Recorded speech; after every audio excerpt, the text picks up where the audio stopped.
Baie welkom by die voorlesing van die Afrikaanse Sabbatskoolles vir blindes en swaarsiendes. Hierdie lesse word voorsien deur die Wêreldkonferensie van die Sewende Dag Adventiste Kerk. Die voorlesing van die les word aan u gebring deur SSL in samewerking met Adventiste Wêreldradio Afrikaans en word voorgeles deur Marlena Nel.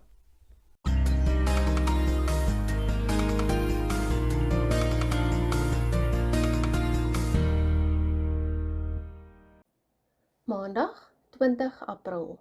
Die skrif, die gesag in ons lewens.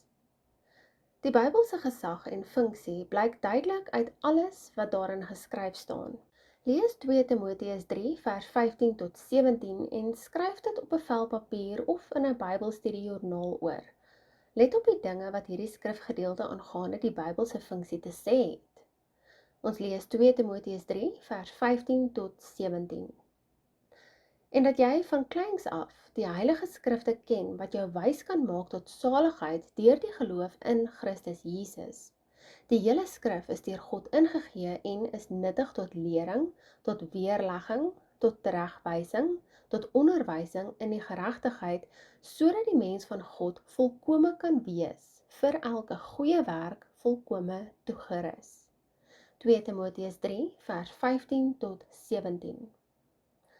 Wanneer dit by persoonlike Bybelstudie kom, moet ons egter daarteen waak om ons persoonlike verwagtinge en perspektiewe op die Bybel af te skuif. Wat ons begeer en wat God vir ons begeer, stem soms nie ooreen nie.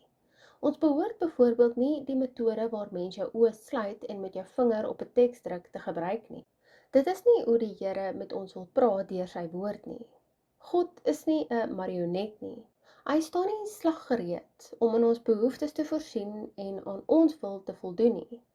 Sy weë en gedagtes is soveel hoër as ons in.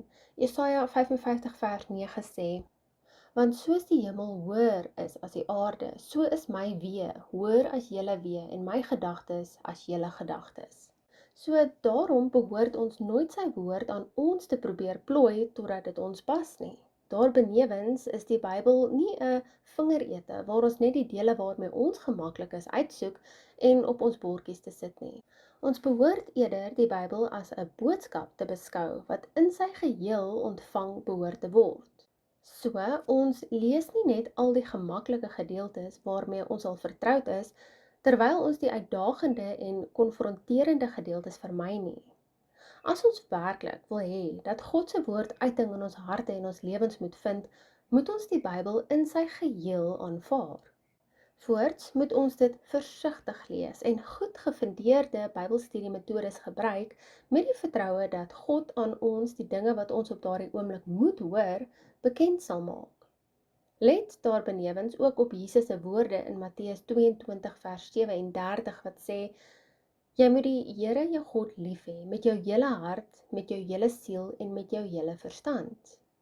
Met ander woorde, God verwag nie van ons om ons verstande af te skakel nie. Inteendeel, hy begeer juis dat die menslike verstand verlig moet word. Waarmee? Met die onpeilbare dieptes van sy kennis en begrip met verborgenhede wat onder andere deur sy woord aan ons geopenbaar word. Die Bybel bevat vele verhale waarin God kommunikasie met mense soos Henog en Abraham, Moses en Job gehad het, as ook die talle gesprekke wat Jesus met mense gehad het. So die Here omseil nie die mense se redeneringsvermoë nie. Nietemin nooi hy ons om dit aan sy woord en wysheid ondergeskik te stel, terwyl ons uitwerk hoe om aan ons verlossing gestalte te gee. Tog praat ons hier van die mens se redeneringsvermoë. Dit wil sê, een wat vatbaar vir denkfoute en selfmisleiding is. Dit is dus nooit onfeilbaar nie. Met ons verstande kan ons wel die Here op sy skuif. Ons kan probeer om dinge vir onsself uit te werk. Hier het ons die eie ek, wat ons op sigself op gelyke voet met God wil plaas of selfs hoër as God probeer dink. So benader mense dan die skrif met die arrogante en kritiserende houding, ek weet dit reeds, en hier is niks niets te leer nie. Wanneer selfgerigtheid, selfoorskatting en selfgenoegsaamheid oorneem, Wanneer ons blind vir ons eie behoeftes is, dan verwaarloos ons vriendskap met God en ons maak op ons eie beperkte insig en feilbare redeneringsvermoë staat.